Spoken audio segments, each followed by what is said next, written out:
Hello, everyone. Obviously, this is not the ideal, and I'm hoping that I, I'll have, you know, the perception or be perceived by other people as this is not essentially my legacy. um, I would like to live a healthy, happy life with family and so on and so forth. But there's some things that I need to bring to light, and hopefully I can unfold this as best as possible so people can understand, and perhaps we can get some real help to deal with this challenge because unfortunately our system fails to acknowledge the frailties and the failures of how they've dealt with mental health, especially in Alberta, but I would say in North America, we've really made some huge mistakes, and I really do believe that we all have some blame to bear, and for sure responsibility within our society as a whole. Um, but we do need to 100% acknowledge that the professionals need to be held accountable to these challenges, and face the consequences as far as I'm concerned, because we hold them to a higher standard, and that's reasonable. It's like anybody in a professional position, whether it be a plumber or mechanic or whatever. We have to do our jobs to the highest capabilities that we can, and obviously in situations when it comes to safety, there's no exceptions to the rule. You must do it correctly. So I'm going to go through this real quick. This is about psychosis and the brain with regards to antipsychotic medications, and the challenges that your brain is facing with these medications. So this is out of the book Anatomy of an Epidemic by Robert Whitaker. He's gone through lengthy amounts of studies to uproot the situation and bring light to everything. But I'm going to read a bit of a paragraph here so you guys kind of understand what the problems, part of what the problems are. So supersensitivity psychosis. In the late 1970s, two physicians at McGill University, Guy Chouinard and Barry Jones, stepped forward with biological explanation for why the drugs made schizophrenia patients more biologically vulnerable to psychosis.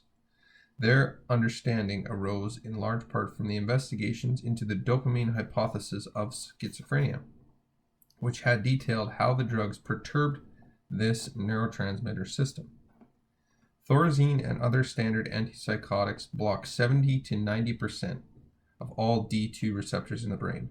In an effort to compensate for this blockade, the photosynaptic neurons increase the density of their D2 receptors. So this is what's called neuroplasticity. Your brain is going to adjust to outside forces. So they increase the density by 30% or more. So that's a physical change. The brain is now super sensitive to dopamine. Chouinard and Jones explained that this neurotransmitter is thought to be a mediator of psychosis. Neuroleptics can produce a dopamine supersensitivity that leads to both disconnect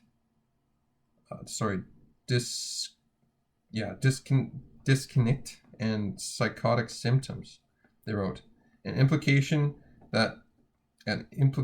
is that the tendency towards psychotic relapse in a patient who has developed such a supersensitivity is determined by more than just the normal course of the illness.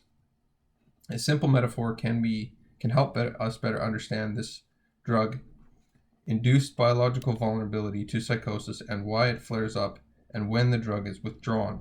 Neuroleptics put a brake on the dopamine transmission, and in response, the brain puts down the dopamine accelerator, the extra D2 receptors.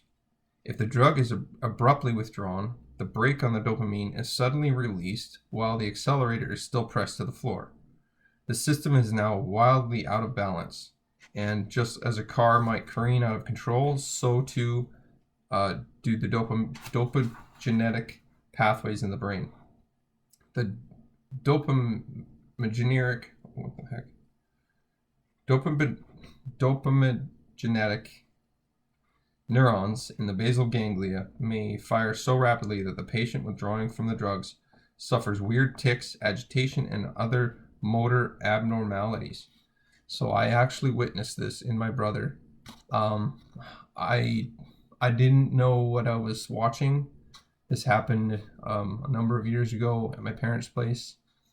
He was coming down from the medications, and I do believe this was for sure voluntary. He was trying to get himself off of the medications. It was really scary, like really scary. He was smashing his head against the wall and banging the floor and spinning around and hitting things, and it was just horrible. You wouldn't want any family member to go through this. Like, I wouldn't wish this genuinely on my worst enemy ever. It's horrible. So it's firing and happening within the dopaminergic pathways to the limbic region, and so yeah, like it may lead to psychotic relapse or deterioration. He tried 3 times to get off. Chenard and Jones wrote, "This was an extraordinary piece of scientific detective work by the 2 Canadian investigators. They had, at least in theory, identified the reason the relapse rates were so high in the medication withdrawal trials." So people, in the book, it highlights that people without drug treatment actually recover in the long-term studies. That's like schizophrenia, like full-on schizophrenia recovering. And what recovering is being a member of society, holding down a job or running a business, having a family, so on and so forth. So, yeah, the drugs are bad. Really freaking bad. It's horrible. I mean, the death rate in Canada, it's like the 4th largest cause of death in Canada is medications. It's crazy. In the medication withdrawal trials, what psychiatry had mistakenly interpreted as proving that the drugs had prevented relapse. The severe relapse suffered by many patients withdrawn from antipsychotics were not necessarily the result of the disease returning, but rather was drug-related. I for sure can attest to this because I watched it happen 3 times. Personally, like for sure, 100% I saw it with my own eyes once, and then my parents spoke to me about the other 2 occasions. The final occasion I had, I believe it was the doctors trying to take him off the medications. So obviously, they haven't read their own literature and prepared for withdrawal. So it's kind of like, it's like 100 times worse than a heroin addict trying to freaking come off the drugs. Like, it's really bad. So I think I'll stop there. I tripped up a lot on the words. I apologize. I hope you guys understood what I was trying to get across. But like this is really not good, and we need to, unfortunately, like all of the things that my brother does is trying to cope with these massively dangerous chemicals in his brain, notwithstanding any I don't know, illegal activities. Like, as a society, like we can't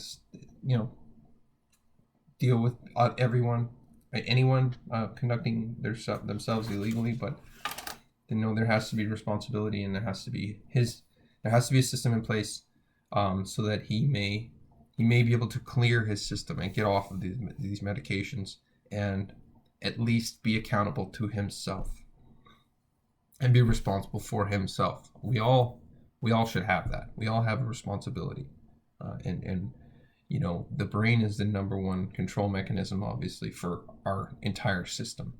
And unfortunately, that system for him has been manipulated ever since he was about 6 years old.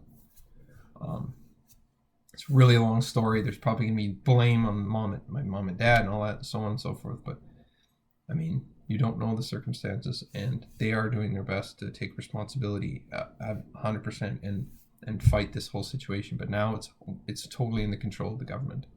They've taken over everything. So yeah, and we're trying to fight. We're doing our best. I mean, so yeah, I just wanted to record that, and hopefully, people can understand. Like the you need to know that you need to know what you're getting yourself into. For sure, I'm a proponent. You